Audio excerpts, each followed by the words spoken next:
नमस्कार, मैं दौलत शर्मा और आप देखना शुरू कर चुके हैं SPN9 न्यूज़। मध्य प्रदेश में साल के अंत तक जो है विधानसभा चुनाव होने हैं और इस बार देखा जा रहा है कि कांग्रेस बड़ी टक्कर यहां पर भाजपा को दे सकती है और शिवराज सिंह चौहान को फिर दोबारा यहां पे करारी हार का सामना करना पड़ सकता है, क्योंकि बीजेपी यहां पे अपने आपसी मामलों में ही घिरती हुई नजर आ रही है कि आखिर यहां पे सिंधे को टिकट दिया जाए या शिवराज को CM चेहरा बनाया जाए, क्योंकि लगातार सिंधिया जो है बगावत कर रहे हैं कि उनको जो है CM चेहरा बनाया जाए। क्योंकि 2018 में आपने देखा होगा कि किस तरीके से भाजपा सरकार को मुंह की खानी पड़ी थी और शिवराज सिंह चौहान चुनाव बुरी तरीके से हार गए थे, लेकिन वहां पे उनके संकट मोचन बन के सिंधिया आए थे और उस समय भी वे दिल में अपनी इच्छा लेकर आए थे कि उनको CM पद दिया जाएगा, लेकिन उनको केंद्र में कोई पद देकर सेटल कर दिया गया। लेकिन फिर दोबारा चुनावी माहौल है और चुनाव करीब है और यहाँ पे सिंधिया लगातार यही बात कह रहे हैं कि उनको फिर दोबारा इन चुनावों में खड़ा किया जाना चाहिए और उनको CM उम्मीदवार कहना चाहिए,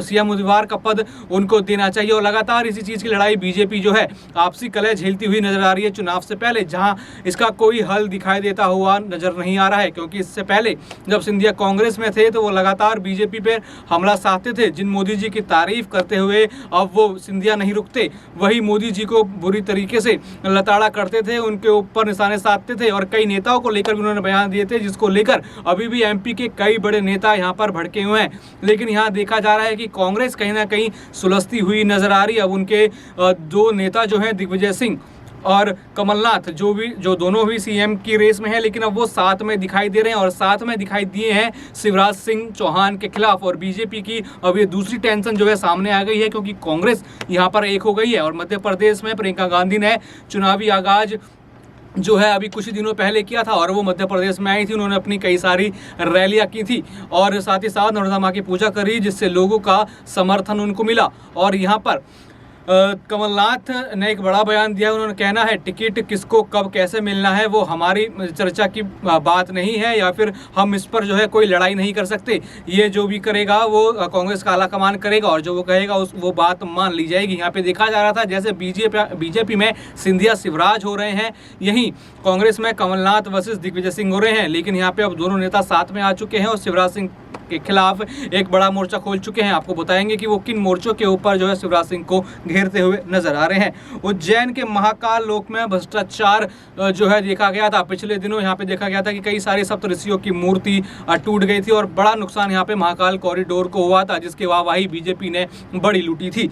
और उसके बाद सतपुड़ा भवन में आग लगी थी, जिसमें कांग्रेस ने बड़े आरोप लगाए थे कि भ्रष्टाचार के कई सारे दस्तावेज यहाँ जला दिए गए। पोषण आहार घोटाला और बड़े पैमाने पर बिजली कटौती जो मध्य प्रदेश में हो रही है, भ्रष्टाचार, महंगाई, बेरोजगारी, जो मध्य प्रदेश के मुद्दे ही नहीं बल्कि पूरे भारत के मुद्दे हैं। आप हंगर इंडेक्स देखेंगे, बेरोजगारी इंडेक्स देखेंगे तो भारत उसमें काफ़ी नीचे नज़र आता है। महिलाओं और अबोध बालिकाओं पर हो रहे अत्याचार, लगातार देश भर में ये अत्याचार जो है महिलाओं पे बढ़ते जा रहे हैं, जिसपे मोदी सरकार चुप है। और यहाँ पे शिवराज सिंह को भी यहाँ पे आड़े हाथ लिया है और मध्य प्रदेश में देखा गया है कि क्राइम रेट कुछ ज़्यादा ही बढ़ गया है। जब से शिवराज सिंह ने CM पद संभाला है उसके बाद मध्य प्रदेश की स्थिति कुछ ना कुछ गड़बड़ा रही है। लेकिन यहाँ पे बीजेपी को दूसरी टेंशन जो है इन दोनों नेताओं के साथ आते ही मिल गई है और यहाँ पे पहले से ही कलह चल रहा था कि सिंधिया CM होंगे या शिवराज, और अब बीजेपी की दूसरी टेंशन ये आ गई है और लगातार कांग्रेस अपना पक्ष यहाँ मजबूत करती हुई नजर आ रही है।